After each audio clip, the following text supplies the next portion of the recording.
पांशु morning, क्या हो गया?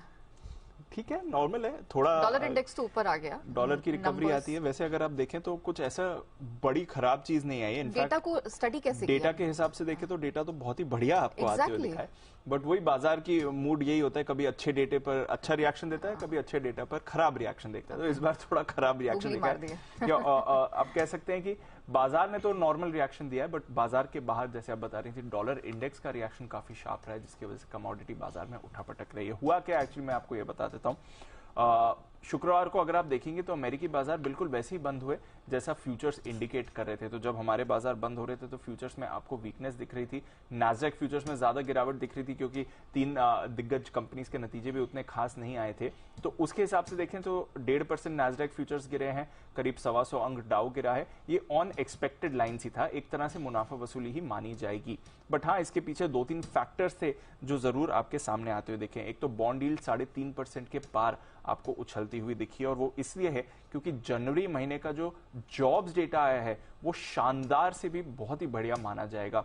5.25 लाख नई जॉब्स जोड़ी गई हैं जनवरी में। जुलाई 2022 के बाद का सबसे बढ़िया डेटा, एंड मोर इंपॉर्टेंटली अनुमान सिर्फ 1,90,000 नई जॉब्स का था। तो अनुमान अगर आपका 1,90,000 है और उसके सामने आप 5 लाख से ज्यादा नई जॉब्स जोड़ते हैं तो आप देख सकते हैं कि कितना बड़ा बीट ये आते हुए दिखा है। इनफैक्ट दिसंबर 2022 में 2.5 लाख जॉब्स जोड़ी गई थी, तो उसके सामने डबल का आंकड़ा आपको आते हुए दिखा है नई जॉब्स के एडिशन में। तो बहुत ही बढ़िया जॉब्स एडिशन है, और ये दिखा रहा है कि अमेरिकी बाजार में जो इकोनॉमी की स्थिति है वो काफी मजबूत है। डिस्पाइट द फैक्ट कि फेड ने पिछले एक साल में 4.5% से दरें बढ़ाई हैं, बट फिर भी अगर आपका लेबर मार्केट इतना स्ट्रांग इंडिकेशन दे रहा है तो वो एक बहुत बढ़िया संकेत माना जाना चाहिए। बेरोजगारी भी 3.6% से गिरकर 3.4% पर आ गई है। 1969 के बाद से सबसे कम बेरोजगारी का आंकड़ा है। तो डिस्पाइट 4.5% की रेट हाइक, एक स्लो डाउन आपको नहीं दिखा है जॉब्स मार्केट में।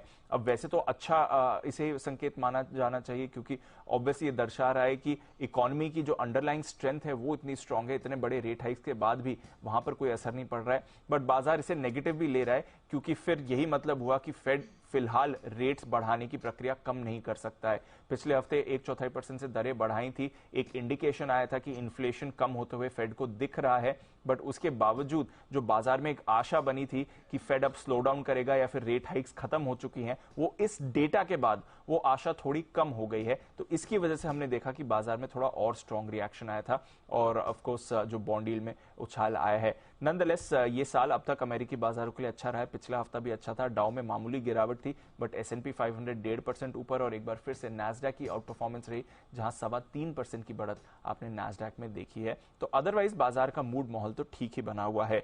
यूरोप में थोड़ा मिला जुला कारोबार था, बट ऑफ कोर्स ये जॉब्स डेटा के बाद सबसे बड़ा इंपैक्ट हमने डॉलर इंडेक्स पर आते हुए देखा। जैसे आप बता रही थी 103 के पार आपको डॉलर इंडेक्स है, लगभग 4 हफ्ते की ऊंचाई पर ये आते हुए दिख रहा है। तो उसका इंपैक्ट जो है वो बाकी कमोडिटीज में आया है।